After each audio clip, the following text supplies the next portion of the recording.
ሸጦ የበላባትን ሴት አውቃለሁኝ አዳማ ምን ነው ስትለው በቃ ሚስቴ ልጆቼን ጥላብኝ ስለሄደች በቃ አጣው ገንዘብ በቃ ይቅርታ አድርግልኝ በቃ በልቻለሁ። ከዛ በውስጥ መስመር ደግሞ አንቺ ምንትስ እያለ ይሰድባታል። ቴክስቱን ሁሉ አሳይታኛለች። ትልቅ ሴት እና ደምረው ቸግሮት ነው። እኔ አሁን ብዙ ጊዜ እኔ ፔጅ አሁን ሲገባ ደምረውን አልናገረውም።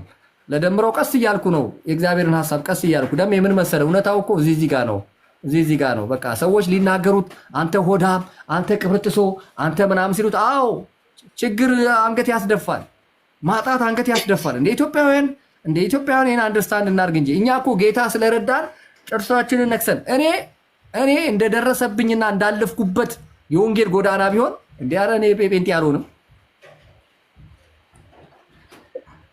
አልሆንም ነበር። እንደገጠመኝ ስለ ወንጌል ብዬ ማለት ነው ስራዬን ትቼ ለወንጌል ከወጣ በኋላ ያየሁት መከራ፣ ያየሁት ስቃይ፣ ያየሁት ረሃብ፣ በጨጓራ በሽታ የተሰቃይ አንዳንድ ጊዜ እዚህ ጋር መተን ስንናገር ታሪክ የሌለን ሰው ምን መስላቸው ኔቨር ስለ ወንጌል ብዙ ዋጋ ከፍለናል ስለ ወንጌል። ስለዚህ ዛሬ እንደዚህ ጨክኜ የምናገረው ለዚህ ነው። እግዚአብሔር በቃ የሆነ ጊዜ በቃ ይሰጣል። በቃ የእንባ እንጀራ የእንባ ውሃ እንድጠጣ አሳልፎ ይሰጣል። ምን ያክል እንደምትወደው ለማየት እግዚአብሔር መጥፎ አባት ሆኖ አይደለም አብርሃምን ልጄን ሰዋልኝ አለው። ጨካኝ ምናምን ፈታኝ ሆኖ አይደለም እግዚአብሔር። በቃ አለ መልመጃ ፈተና አለ። ቴስት ትደረጋለህ። ያንን ጥርስን ነክሰህ ግን ካለፍክ እግዚአብሔር ቅድም እንዳልከው ያከብርሃል፣ በሮችን ይከፍትልሃል፣ ይረዳሃል። በእውነት እኔንም ሲረዳኝ አይቻለሁ። አፌን ሞልቼ መሰክራለሁ። ስለዚህ ምንድነው የማይችሉ ሰዎች ደግሞ አሉ። በቃ እንትኑ ከአቅማቸው በላይ ይሆናል። ብዙ ናቸው በዚህ የሄዱት። አንዲት ልጅ አሁን የምትላት ነቢይ ነኝ ብላ ራሷን ዘማሪ ነኝ ብላ ራሷን ላይሰንሱ ወስዳ የጸሎት ምናምን ብላ ሱቋን ከፍታ ምናምን የነበረች ልጅ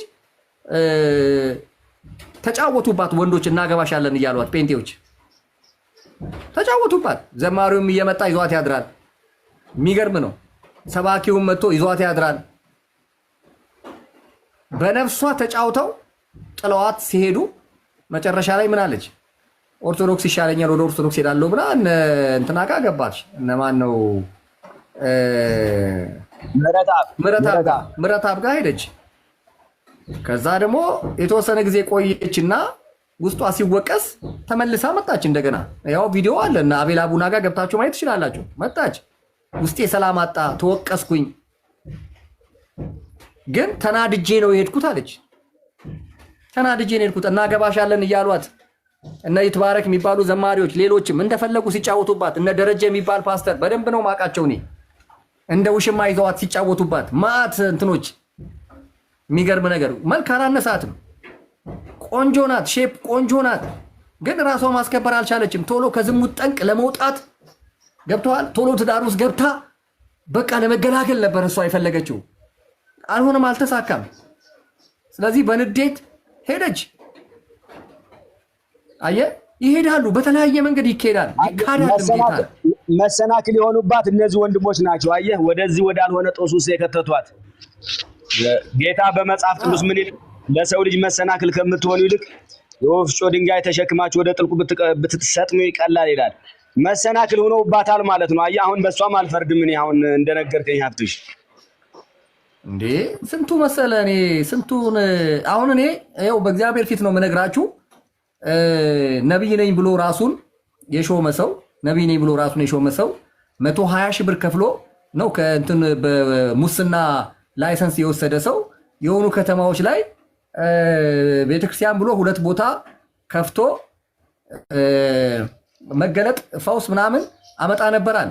ከዛ እኔ ይሄ ሰውዬ ውሸተኛ ነብይ ነው፣ ይሄ ከአጋንንት ነው ብዬ ቪዲዮ ሰራው ማለት ነው። ከአጋንንት ነው ይሄ ሰው ብዬ ተጠንቀቁ ብዬ ቪዲዮ ሰራው። ቆየና ምን አለ ልጁ፣ ከዚህ በኋላ ኦርቶዶክስ እውነተኛ ናት፣ ወደዛ ተመልሻለሁ አለ። ልብ አድርግ፣ ኦርቶዶክስ እውነተኛ ናት፣ ወደ ኦርቶዶክስ ተመልሻለሁ አለኝ። ከዛ መጣ እኔ ፔጅ ሀብትሽ አንተ እውነተኛ ነህ እኔ አንተን እኔ ብሎ ማንም ውስጥ አይገባም። እኔ ፔጅ ውስጥ ነው የሚገባው ያ ሰው። ግን ምንድነው የሄድክበት ብዬ ሳናገረው ቸግሮኝ ነው አለ። ቸገረኝ፣ በቃ ቸገረኝ አለ። ቸገረኝ ብቻ አይደለም አለኝ፣ እባክህን ስራ ፈልግልኝ አለኝ። ለምን ፖሊስነት ኦሮምኛ ይችላል፣ ለምን ፖሊስነት አትቀጠርም አልኩት። ወንድሞቼ ሁሉ ፖሊሶች ናቸው፣ እኔ እዛ ውስጥ መግባት አልፈልግም አለኝ። እኔ ሹፌር ነኝ፣ መንጃ ፈቃድ አለኝ አለ። ቸግሮኛል። ሉክ እንግዲህ ቸግሮኛል። ሰው እየቸገረው እየሄደ ነው ወደ ኦርቶዶክስ። አዎ ወንድ ልጅ አይጣ ዞቢ ቸገረኝ አለ እና በውስጥ በስልክ እናወራለን፣ እኔ እና እሱ እንነጋገራለን፣ ዋትስአፕ ላይ እንነጋገራለን። ብዙ ነገር ያወራኛል። ስለዚህ እንዴት እንርዳ? አሁን እኔ ውጭ ሀገር ብሆን ኖሮ ይሄንን ሰውዬ እኔ ስራ አስቀጥረው ነበር። ውጭ ሀገር ብሆን ኢትዮጵያ ውስጥ ሆንኩ፣ በምን ላስቀጥረው? ከየት እንዴት አድርጌ አሁን ኦርቶዶክስ ቤት ነጠላ ለብሶ ነው የሚሰድበን። እዛ ገብቶ ነጠላ ለብሶ ኦርቶዶክስ ቤት ገብቶ ይሰድበናል። ሰው እየቸገረው ነው። ጴንጤ መኪና ይቀያይራል፣ ጴንጤ መኪና ይቀያይራል። ጴንጤ ዱባይ ምናምን እየሄደ እንትን ታይላንድ ይዝናናል። እኔ አላቅም እንግዲህ እኔ እግዚአብሔር በሰጠን ሀብትና ንብረት ወንጌል ማታገለግሉ ሰዎች፣ ችግረኛን ማትረዱ ማታግዙ ሰዎች እኔ አላቅም። እኔ እንዴት መጨረሻችሁ ምን እንደሚሆን አላውቅም። እና ምን ልፈልጌ ነው እኔ አሁን ደምረው ውስጥ ሆኖ ይረብሽ ስለነበረ ነው ቃወም የነበረው። ውስጥ ሆነ አትረብሽ፣ አትበጥብጥ፣ ውጣ። በቃ መኖር ካልቻልክ እንቅፋት አትሁን፣ ውጣ ስለው ነበረ። ወጣ። ከወጣ በኋላ ግን እስቲ አሁን በቃ አሁን እሱ ወደ ጴንጤነት ተመልሻለሁ ቢል መኪናውን ይቀሙታል። አምጣ እባክህ እኛ ኦርቶዶክስ ሆንኩ ስላንክ የሰጠን እንጂ ምናምን መልስ ነው የሚሉት።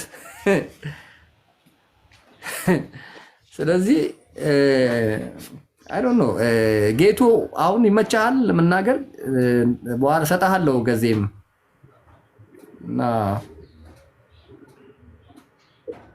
ሰላም ለእናንተ ይሁን። አፍሽ ይሰማል ወይ? እንዴት ነህ?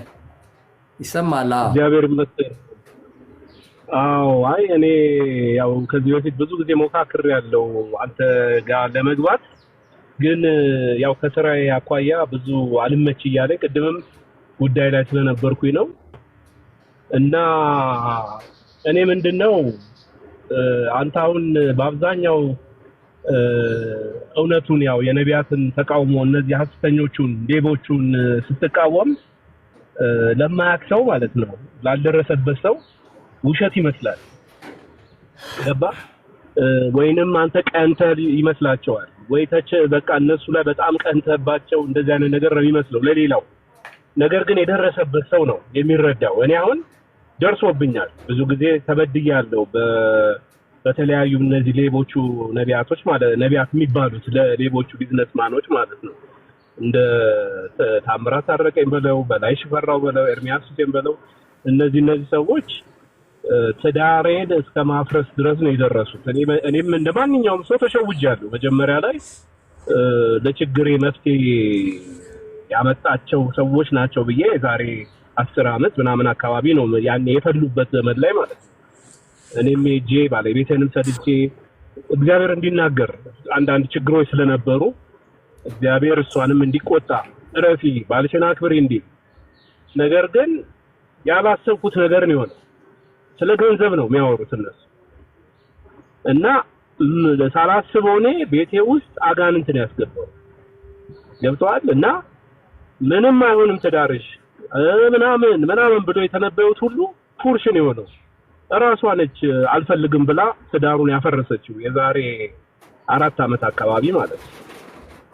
እና የደረሰበት ሰው ካልሆነ በስተቀር አንተ የምትናገረውን ነገር ፈጽሞ እንትን የሚል ሰው የለም። እና እኔ አዝናለሁ። አሁንም አንዳንዶቹን ያው ሚዲያ ላይ ታያለ ሳትወድ በግድ ቴሌቪዥን ስላለ ማለት ነው። እና ያ ሁሉ መንጋተታሎ ገንዘቡንም ጊዜውንም ንብረቱንም ጤንነቱንም ሰጥቶ ለነዚህ ሰዎች ዌስት ማድረጉ ታይሙን በጣም ያሳዝነኛል። ግን ያው ልክ እኔም እንደተሸወድኩት ነው እነዚህ ሰዎች የተሸወዱት ብዬ ነው እኔም የማስበው። እና እግዚአብሔር ይባርክ። መኪና እየነዳሁ ስለሆነ ነው፣ በጣም ይቅርታ። እኔ ከዚህ በፊትም ብያለሁ በምችለው ሳፖርት ማድረግ አለብኝ ብዬ ባለፈው ደውዬልህ ነበር ታስታውስን እንትን ቴክስት አድርጌልህ ነበር። ምክንያቱም እኔ አሁን ዛሬ ራሱ አሁን አንድ ሰውዬ እንዲሁ ቲክቶክ ሳይ በየክፍለ ሀገሩ እየሄደ ወንጌል የሚሰራ ሰውዬ በየክፍለ ሀገሩ ይሄ ሰው ሊገባበት የማይችል ቦታ ላይ ማለት ነው እና ሐመር እነ ምናምን የሚባሉ ከተማ ላይ እና በጣም ነው የገረመኝ። እና አንተም አሁን ልክ እንደዛ አይነት ስራ ነው እየሰራ ያለው እና እኔም ያቅሜን ሳፖርት ማድረግ ፈልጋለሁ። እኔ እግዚአብሔር ክሶኛል፣ በጣም ብዙ ነገር የደረሰብኝ ግን እግዚአብሔር እኔም ከነሱ ፈቀቅተ እግዚአብሔር ክሶኛል። እግዚአብሔር መልካምን ነገር አድርጎልኛል።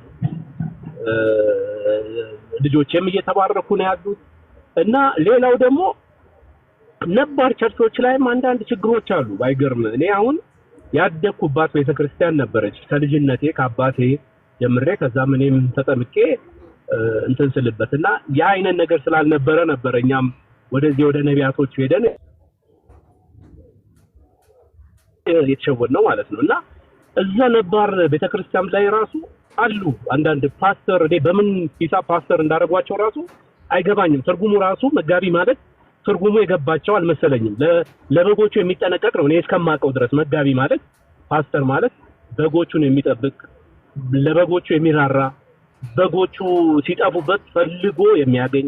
አሁን እንደዛ አይደለም አብትሽ። አሁን ያለው ነገር ለምን የፈለገበት ቦታ አትገባም። መርጦ ነው የሚፈልገው ሰውን ማለት ነው። መርጦ ነው የሚፈልገው እንጂ ሁሉንም በኩል አይን የሚያይ ፓስተር አይ ዶንት ኖ እኔ አልገጠመኝም። እኔ ባለውባት በነበርኩባት ቤተክርስቲያን ማለት ነው። እና ይሄንን ሐሳብ ለማለት ነው አብትሽ። አሁንም ከጎንነን በሚያስፈልገው ነገር እንደ አቅማችን ሳፖርት ማድረግ እፈልጋለሁ። እኔ ብዙ መናገርም ልምዱም የለኝም። በእርግጥ እኔ ገና ዛሬ ነው በቃ ፎር ዘ ፈርስት ታይም እዚህ ቦታ ላይ የገባው እና እግዚአብሔር ይባርክ። አመሰግናለሁ ሀብትሽ። ምናልባት ከተሳሳትኩ ንግግሬ ያው እንዳልኩ የመጀመሪያዬ ስለሆነ ነው። ቴንክ ዩ። ያው በውስጥ ነው ስናወራ የነበረው። እንደዚህ ላይቭ ላይም ገብተህ አላወራህም፣ ግን እኔ እንካሬጅ አደርጋለሁ። ወጡና አውሩ፣ ተናገሩ። ያው ብዙ ጊዜ እናገራለሁ። ነባር አገልጋዮች ፕሊዝ፣ ይኸው እዚህ ላይ እንደዛ ብያለሁ። አዋቂ ዝም ሲል አሽከር ይሿሿማል ያልኩት ለዛ ነው። እንዴ ዝም ስንላቸው እኮ ጭራሽ እኮ እንዴ ይኸው እስከ ማሳሰር ደረሱ እኮ። እኔ ምንድን ነው ስባል የነበረው እጃቸው ረጅም ነው ተው ሀብትሽ እንዲህ ያደርጉሃል እንዲህ ያደርጉሃል። ለምን እኛ ዝም አልናቸዋ? ዝም አልናቸው። አዋቂ ሰዎች ዝም አሉ፣ ትልልቅ ሰዎች ዝም አሉ፣ የሚወደዱ የሚከበሩ ሰዎች ዝም አሉ። ስለዚህ እነሱ እየተሿሿሙ ነቢይ፣ ሐዋርያ፣ ፓስተር ቅብርጥሶ እየተባባሉ በቃ እንዴት እንደውም እኮ የሆነ ጊዜ ፓርቲ ሁሉ አቋቁመው ነበር። እስቲ ወንድ የሆነ ሚነካን እናያለን ብለው ዩጩፋና ሲጄ ታምራት ፓርቲ አቋቁሟል ነበር እንዴ? ኤፒኤን ብለው ከዚህ በኋላ የሚሰድቡንን ከዚህ በኋላ እንዲና እንዲያ የሚያደርጉንን በህግ ነው የምንጠይቀው ምናምን እያሉ ሁሉ እኮ ተሿሹመ ሁሉ ነበረ እንዴ። አዋቂ ሁሉ ጊዜ ዝም በሚልባት ምድር፣ አዋቂ ሁሉ ጊዜ ዝም በሚልባት ማህበረሰብ እንደዚህ ነው። አሽከር ነው ተነስቶ አበጋዝ የሚሆነው። ስለዚህ ኖ ማለት ልክ አይደለህም ማለት አርፈ ቁጭ በል ማለት ያስፈልጋል። አርፈ ቁጭ በል። ሴቶች አሁን ሴቶች በጣም መጣለው በእናንተ ላይ ሴቶች ላይ መጣለው። ደግሞ እንደ ጉልት ነጋዴ ቁጭ ብለው ለገባ ለወጣ ሁሉ ትንቢት የሚናገሩ ተሰብስበው መድኃኔዓለም ባል ያላቸው አይመስለኝም። ቢኖራቸውም ባላቸውን ማይሰሙ ሴቶች አሉ። ይኸው እዚህ እንትን ላይ ገብተው እኔንማ ገና ሀብትሽ የሚል ገና እንትን ሲያዩ መጣ ብሎክ ያረጉኛል። እና ግን እኛ ወንዶች ግድ ሴቶችን ሄደን መናገር የለብንም። ሴቶች በሴቶች ሴትም በሴት እሾክን በሾክ ነው። ሄዳችሁ ምከሯቸው። ሂጂና ባልሽን ቴኬር አርጊ፣ ሂጂና ልጆችሽን ቴኬር አርጊ፣ ሂጂና በትርፍ ጊዜ ሽንትን ሂጂ ቤተክርስቲያን ሰብስቢና ጸልይ። ይዛ እናቶችን እህቶችን ይዘሽ ሂጂ። ባል እንዴት ለሚስቱ ሚስት ለባሏ እንዴት መታዘዝ እንዳለባት መገዛት እንዳለባት አስተምሪ። ያልተማሩት ይማሩ። አካዳሚ ስራ የሌላቸው ስራ እንዲይዙ በማህበርም በምንም በምን ውስጥ ገብተው የሆነ ኢንካም ጀነሬት እንዲያደርጉ። እንዴ እዛ ገብተሽ እንደ የሆነ እኔ የጉራጌ እንትን ትንሽ እንትን አለብኝና ሀፍ ፓርቴ እንዴ ሙስሊሞቹ ጉራጌዎች እስኒን ነው እስኒን የሚባል እንትን አላቸው። ሴቶች ብቻ ተሰብስበው በቃ ጫት ተይዞ አሜን አሜን አሜን አሜን አሜን አሜን አሜን አሜን አሜን ሲሉ የሚውሉበት ሙሉ ቀን ስራ አይሰራም። ተጣጥበው ምናምን ሽቶ ምናምን ተነፋፍተው ዶሮ አድርገው እኔ ወደ ስልጤ ምናምን ትንሽ የምጠጋበት የሆነ ንክኪ ያለኝ የስልጤ ሴቶች በቃ የሆነ እንትን አላቸው። አሁን የኛ ጴንጤ ሴቶች እኮ እንደዛ የሆኑ እኮ ነው። ተሰብስበው አሜን አሜን አሜን አሜን አሜን አሜን አሜን የኛ ሃይማኖት የገሪባ ሃይማኖት አይደለም እንዴ። ተሰብስበው ሴቶች በቃ እስቲ ግቡና አይዋቸው። በቃ አንዷ ትተነብየዋለች ትለዋለች። ስንት ሰዓት ሙሉ 4 ሰዓት 5 ሰዓት እየገቡ እነሱ ተራ በተራ አሜን አሜን። የኛ ሃይማኖት የገሪባ ሃይማኖት የጥንቆላ እንትን ደብተራ ሃይማኖት አይደለም የኛ ሃይማኖት። አሉ እንዲህ አይነት ሴቶች ደግሞ እኔ እኮ ወንዶቹ ላይ ስለሚጨክን ወንዶቹ ላይ ስለምበረታ ነው። ስላላገባውም ሊሆን ይችላል ሴቶቹ ላይ መጨከን ያልቻልኩት። ምናልባት ማን ያውቃል ከዛ ውስጥስ አንዷን ወድጄ ጉድቦን እያልኩ ስለምፈራ ነው እንጂ ሴቶች በጣም አብዝተዋል። አበሩ እና እነሱንም ምከሩ፣ ዝም አትበሉ። የሐሰተኛ ጉዳይ ግን እስከ ሞት ድረስ እንፋለማለን። ምንላቀቃቸው አይነት አይደሉም እና እያስፈራሩንማ እየዛቱብን ሕግና መንግስት ባለበት ሀገር እንዲቀጥሉ አንፈቅድላቸውም። ሀብትሽ ስለ እህቶች አሁን ባነሳበት ላይ ሐዋርያው ቅዱስ ጳውሎስ በአንደኛ ጢሞቴዎስ 2:9 ላይ በደንብ አድርጎ አስቀምጦታል። ለምንድን ነው ያንን ስርዓት በወንጌል አማኞች ዘንድ ስርዓት የማይሆነው? አልገባኝም። እንደው ስለሱ ብታብራራልኝ። በአንደኛ ጢሞቴዎስ 2:9 ላይ በደንብ አስቀምጦታል። አይ አሁን እኮ በሱ ጥቅስ የምናወርድበት ጊዜ አይደለም አሁን ያለንበት። በጥቅስ እነሱን ልናወርዳቸው አንችልም። በጥቅስ አሁን በጥቅስ ሳይሆን እነሱን ጥቅስ እንዲህ ብሏል ምናምን ላይ አይደለም። አሁን እነሱ እኛን የሚሰሙበት ደረጃ አይደለም። እንደ ሰይጣን እየቆጠሩን ነው። እንደ ተቃዋሚ እየቆጠሩን ነው። እንደ እንቅፋት እየቆጠሩን ነው ወንዶችን። ስለዚህ ወንዶች ሳይሆኑ እዚያ አሁን መናገር ያለባቸው ሴቶች ናቸው። ሴቶቹ ናቸው እባክሽን ወደ ቤትሽ ተመለሺ፣ እባክሽን ወደ ባልሽ ተመለሺ፣ ወደ ባሎቻችን እንመለስ፣ ወደ ልጆቻችን እንመለስ ማለት ያለባቸው ተመሳሳይ ጾታ፣ ተመሳሳይ የእድሜ ክልል፣ ተመሳሳይ የኑሮ ሁኔታ ላይ ያሉ ሴቶች ናቸው። እንደዛ ካልሆነ በስተቀር እኛማ እኮ ዘጉን እኮ በቃ በየት በኩል እናገኛቸው? አውሮፓ ነው ያሉት፣ አሜሪካ ነው ያሉት፣ አረብ ሀገር ነው ያሉት፣ አዲስ አበባ ምናምን ትልቅ ከተማ ላይ ነው ያሉት ስትል በቃ ወንድ መሆንን ሲያዩ ብሎክ ያደርጉሃል። ቻው አለቀ። በየት በኩል ነው የምትመጣው? ስለዚህ ሌላ ሲስተም፣ ሌላ መንገድ መጠቀም መቻል አለብህ። እንደዚህኛ ፔጅ ውስጥ የሚገቡ ሴቶችን በእነሱ አማካኝነት አትሊስት እንዴ ቸርች ሄደው አይጸልዩም እንዴ? እኔ እኮ ይገርመኛል። ወደ ቸርች እንዴ እዚህ ጋር ኢመርጀንሲ አገልግሎት ከተሰጠ ቲክቶክ ላይ እነዛን ሰዎች ወደ ቸርች እኮ ነው መመለስ ያለብን። ሂጂ ቸርች፣ እዛ ያሉ እህቶች ጋር ህብረት አድርጊ፣ እዛ ያሉ እናቶች ጋር ህብረት አድርጊ፣ ሂዱ እዛ ጸልዩ፣ ሂዱ እዛ በጌታ ፊት ዋጋ ክፈሉ ማለት ያለብን እኮ እነሱ ወደ ቸርች ነው መግፋት ያለብን። እነሱ ራሳቸውን ባሎቻቸውን ቤት ቁልፍ ቆልፈው ወጥተው እኮ ነው ባሎቻቸውን ቤት አስተኝተው ቲክቶክ ላይ ገብተው በቃ ተጠራርተው በቃ ያዙን ልቀቁን የሚሉት። እኔ እነዚህ ብልግና ነው እኔ እንጂ ይሄ ጽድቅ ወይም ይሄ መልካምነት አይደለም። ስለዚህ ይሄ ነው ያለው ነገር እና አበሩ መናገር ከቻልሽ ልስጥሽ እድል። ጌትሽ በውስጥ እናወራለን። እናንተ ያው መደገፍ ካለብን ትደግፋለህ፣ ማገዝ ካለብን ታግዛለህ። በውስጥ እናወራለን። አበሩ አለሽ?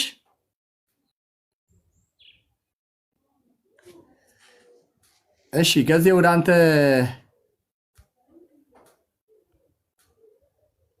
አንተ ልምጣ። ይሰማሃል? ይሰማኛል ሀብትዬ።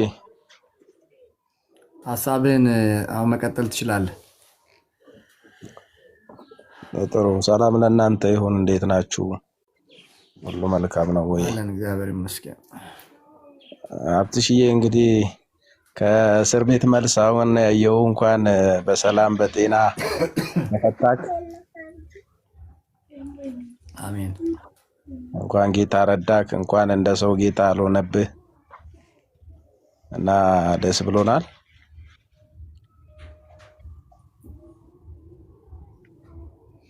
አሜን።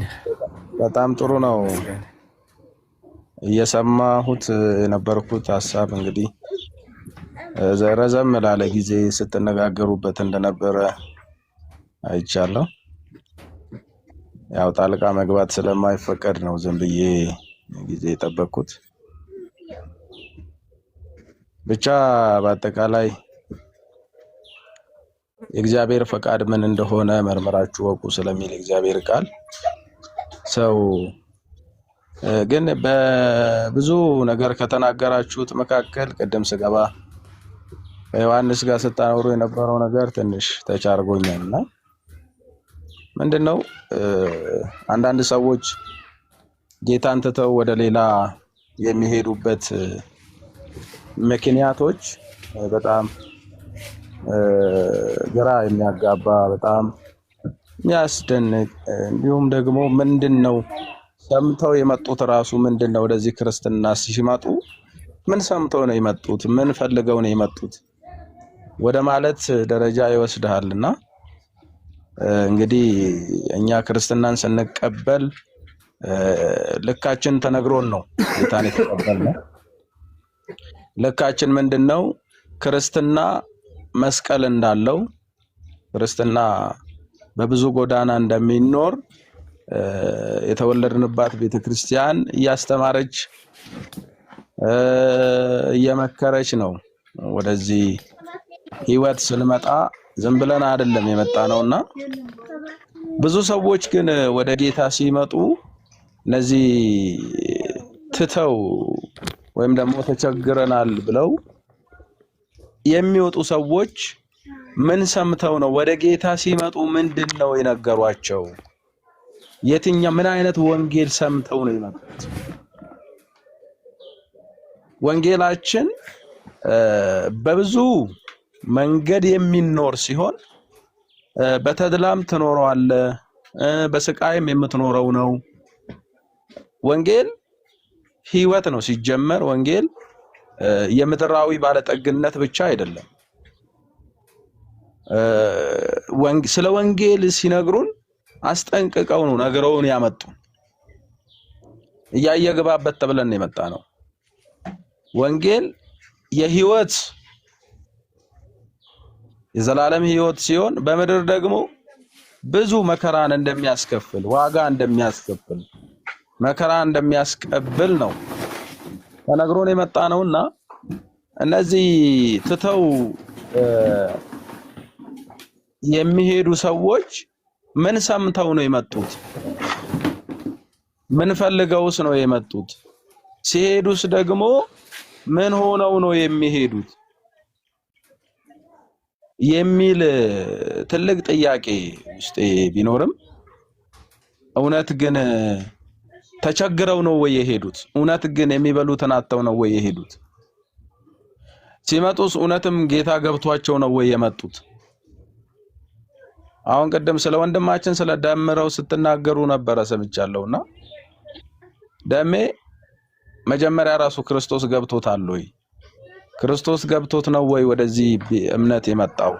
አሁንስ ደግሞ ምን ገብቶት ነው ከክርስቶስ ህይወት የወጣው የሚል ጥያቄዎች በውስጤ እንዳሉ ሐሳቤን ላቀርብ እወዳለሁና በአጠቃላይ ይሄ የያዝነው ክርስትና ጉዞ ጀምረህ የምታቆመው አይደለም።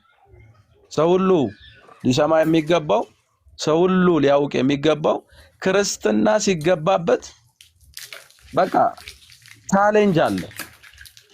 በሩ ጠባብ ነው። ጎዳናው በጣም ከባድ ነው። ሲሪየስ ነው። በቃ ሲሪየስ ነው። ጌታ ኢየሱስ ይህንን ህይወት ይዞልን ሲመጣ እየተዝናና አይደለም የመጣው። ቀደም አብትሽ ስትል እንደነበረው መኪና እየቀያየረ አይደለም የመጣው። አምባሳደር እየቀያየረ አይደለም። ጌታ ኢየሱስ ይሄንን እውነት አስረክቦ ነው ሄደው። በዚሁ ልክ ሐዋርያት ጋር ስትመጣም ሐዋርያትም ብዙ ጊዜ በመከራ ነው ያሳለፉት። የሚበሉትን እስከሚያጡ ድረስ ደርሰዋል። ምግብ አይደለም ጌታን ያስከተለን።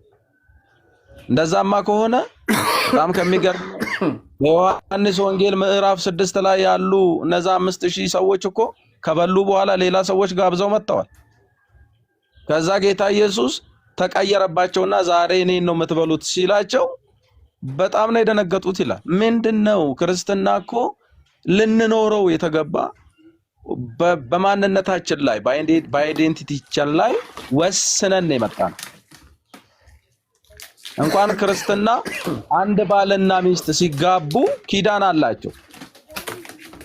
በችግሯ በችግሬ በችግሩ በችግሯ ብዙ ነገር ተነጋግረው ነው ወደ ኪዳን የሚገቡት። እና ወንጌል እንደዚህ የቀለለው ይሄ አንድ ቀደም ወዳጄ ጌቱ የተናገረው ነገር አለ። ቤተክርስቲያን ውስጥ ምን አይነት ሰዎች ናቸው ያሉት? ሹመት የተቀበሉ ሰዎች ምን አይነት ሰዎች ናቸው? የሚያበቁ ናቸው ወይስ እነሱም ሳይበቁ ነው የመጡት? እና ሳይበቃ የመጣ ሰው ሌላውን ማብቃት አይችልም። ሳይረዳ ሹመት የተቀበለ ሰው ሌላውን ማስረዳት አይችልም። ምናልባት ቀደም እንዳልነው ደሞዝ ስላለው ፓስተር ሆኖ ሊሆን ይችላል። ደሞዝ ስላለው የሆነ ሰንበዲ ነገር ሆኖ ሊሆን ይችላል።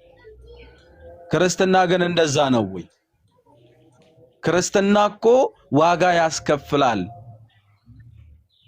ዋጋ ያስከፍላልና ብዙ ሰዎች ይህንን ነገር መረዳት እንዳለባቸው ቀጣይ ወደ ጌታም የሚመጡ ካሉ በጌታ ቤትም ያሉ ካሉ ክርስትና ዋጋን ያስከፍላል። ክርስትና ዝም ብለን ኢየሱስ ኢየሱስ በማለት በዝማሬ ብቻ ለመዝለል የምንኖርበት ህይወት አይደለም። ክርስትና እንደ ክርስቶስ መከራን ተቀብለን ልናልፈው የሚገባ ጉዳይ ነውና ይሄንን እውነት ሰው ሁሉ ማወቅ አለበት ብዬ አምናለሁ። ሰው ሁሉ ማወቅ አለበት። ክርስትና የፍንጥዝያ ህይወት አይደለም። ክርስትና እግዚአብሔርን በማመን ክርስቶስን በመምሰል የመጓዝ ጉዞ ነው እና እግዚአብሔር አምላክ እንግዲህ ሰዎችን በመንፈስ ይምራቸው። መጽሐፍ ሲናገር በመንፈስ የሚመሩ እነዚህ የእግዚአብሔር ልጆች ናቸው ብሎ ይናገራልና በመንፈስ የሚመሩበት ጸጋ ጌታ እንዲሰጣቸው እያንዳንዳችን ትንሽ ምናልባት አንዳንድ ነገር ገባን የእግዚአብሔር ሐሳብ ትንሽ ተረድተናል የምንል ሰዎች ብንጸልይላቸው። እነዚህ አጭበርባሪዎቹ እነዚህ በቃ ገንዘብ ሳንቲም ለቃሚዎቹ እነሱ ተክነውበት ነው። በቃ አላማቸውም ያ ነው። ሳንቲም ለቃማ ነው አላማቸው። ይሄ ይታየኛል ተገልጦልኛል ምናምን የሚሉ ሰዎች እነሱ በቃ ሳንቲም ነው ፍለጋቸው። በቃ ሳንቲም ነው ፍለጋቸውና እነሱን ቻሌንጅ ማድረግ ግዴታ ያስፈልጋል። ይሄ አንተ የሰጠኸው ይሄ በቂ ነው። በቃ ዝም መባል የለባቸውም። በቃ እነዚህ እንደ እግዚአብሔር ቃል በእውነትና በፍቅር ሪያሊቲው ለህዝቡ መነገር አለበት እና ይሄ የይታየኛል ዘመቻ ማቆም አለበት። የተገለጠልኝ ዘመቻ ማቆም አለበት። አሁን ከተገለጠልን ራሱ የእግዚአብሔር እውነት ነው ሊገለጥልን የሚገባው። የጌታ የኢየሱስ ክርስቶስ መስቀል ነው ሊገለጥልን የሚገባው። መከራው ነው ሊገለጥልን የሚገባው እንጂ ይሄ ታየኝ ትወጣለህ፣ ትሮጣለህ፣ ትመለሳለህ፣ ትገባለህ። ይሄ አሁን እኛ ከዚህ አልፈናል። ከዚህ አልፈን ወደ ህይወት ገብተናል። አብትሽና እዚህ ላይ ያሉ ሰዎችም እንዲገነዘቡ የምፈልገው ክርስቶስን በመምሰል ማደግ እንዳለብን እያንዳንዳችን ቸግሮ ነገ ሌላም ቸግሮኛል ብሎ ይወጣል። ቀደም ሀብትሽ አንድ ነገር አንድ ትልቅ ምሳሌ ያንሰታልና ጴንጤ ሰው መርዳት ላይ በጣም ደካማ ነን። ሰዎችን ማገዝ ላይ በጣም ደካማ ነን። አንዳንዶች እንኳን እንዳው የሚረዳ ልብ አላቸው የሚባሉ እንኳን ምንድነው የሚሉት? እንዳው ገጥሞ ከሆነ አላውቅም። እኔ ብዙ ሰው ገጥሞኛል አገልጋይም ስለሆንኩ ስለገጠመኝ እና ጌታ ያሳስበኛል። ጌታ ያሳስበኝ ልጸልይበት። እንዴ ምንድነው ደህና ነገር ለማድረግ እግዚአብሔርን ትጠይቃለህ እንዴ? ልጄ ወይ መልካሙን ነገር ነግሯል ይላል እኮ መጽሐፍ። እንዴ ሀብትሽም ምሳ ለመጋበዝ መጸለይ ያለብኝ እንዴ? ይሄ ትክክል አይደለም። በጣም ነው እኔ ላይ በጣም ነው የሚጨክኑት። እኔ ላይ በተለይ በጣም ነው የሚጨክኑት። እኔ ላይ ማን ነው ሚሳ የሚጋብዘኝ? እኔ ላይ ማለት የጨካኝ እኮ ቁጥር ስፍር የለውም። የጨካኝ ብዛት እኔ ላይ ሚላይማ ተው ግድ የለም ኧረ በኢየሱስ ግድ የለም። ጌታ በሎተሪ ይባርከኝና በ20 ሚሊዮን በ40 ሚሊዮን ይባርከኝና ግድ የለም እንተዛዘባለን።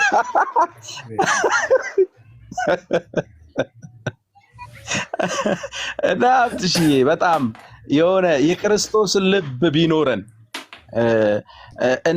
እንደ ጌታ ልብ ብንኖር ገብቷል። አንዳንዱ ቤት እኮ ተርፎ ሰውየው የሚያደርገውን አጥቶ በጣም ምቾት የሚያሰቃየው እኮ እልፍ ነው እኮ። አንዳንዱ ቤት ደግሞ ቁርስ ሳይበላ ምሳ የሚደርስበት ስንት አለ። ምሳ አጥቶ ራት ላይ የሚደግ 3 ቀን 4 ቀን የሚያድር እኮ አለ። እና እግዚአብሔር ሰዎችን ሁሉ እንዲረዳ አንድ እኔ ጸሎቴ ነው። ሁለተኛ ደግሞ ሰው ቢያስተውል በቃ ቢያስተውል ሁሉ ሰው ቢያስተውል በጣም መልካም ነው። አብትሽ አንተን ጌታ ይርዳክ፣ ከጎን ነን። እግዚአብሔር በረዳን መጠን እንጸልይልሃለን። ጌታ ይረዳሃል፣ ትቀጥላለህ። ማቆም የሚባል ነገር አይታሰብም። እነዚህ በቃ አጭበርባሪውን እያጋለጥን እንሰጣለን፣ ትክክለኛውን እናበረታታለን፣ ወንጌል እንሰብካለን። ህይወት ተገለጠ እኛም አይተናል ይላል መጽሐፍ። ስለዚህ የተገለጠውን ህይወት ለህዝባችን እውነትን የሚፈልጉ ሰዎች አሉ። በነገራችን ላይ አብትሽ እውነትን ፍለጋ በጣም የሚደክሙ ሰዎች አሉ። ወንጌል ብቻ መስማት የሚፈልጉ ሰዎች አሉ በዚህ ፕላትፎርም ላይ ወንጌል ብቻ እና ብዙ ጊዜ ወንጌልንም እየሰበክን እውነትን እያካፈልን ወደፊት የምንሄድበት ደግሞ እርግጠኛ ነኝ እግዚአብሔር ይረዳናል። ይሄ ትርኪ ሚርኪ ኩስማንኩስ ነገር ከእግዚአብሔር ቤት እንደሚወጣ እርግጠኛ ነኝ። ለጊዜው ነው። እግዚአብሔር ክንዱን የዘረጋ ቀን ሁሉ ሰው አይችልም። ሁሉ ሰው እንዳጭበረበረ አይቀጥልም። እና በእውነት መንገድ ላይ መመላለስ በጣም አስፈላጊ ነው ብዬ አምናለሁ። ጌታ ኢየሱስም ይረዳናል። ከኔ በፊት ሐሳብ የሰጡ ሰዎች ጌታ ኢየሱስ ይባርካቸው። በእውነት ጌታ ይረዳናል። በጸሎታችንም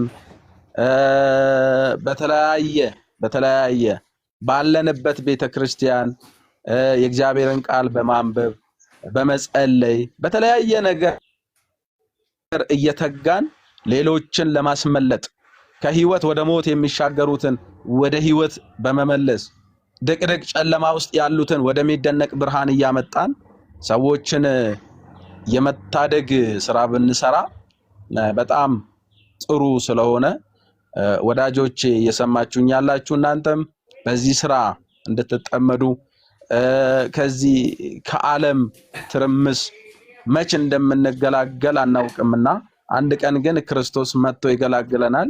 ይሄን እናምናለን። ጌታ ኢየሱስ ይርዳን፣ ያግዘን።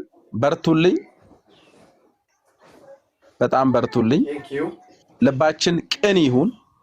በእኛ ውስጥ ያለው የእግዚአብሔር መንፈስ ቅንነትን ነው የሚያስተምረን፣ መልካምነትን ነው የሚያስተምረን። የምናደርገውን ሁሉ በቅንነት ስናደርግ ጌታ ደስ ይለዋል እላለሁ። ጌታ ኢየሱስ ይባርካችሁ። ወደ አብትሽዬ ልመልሳችሁ። እሺ ተባረኩ። ሌላ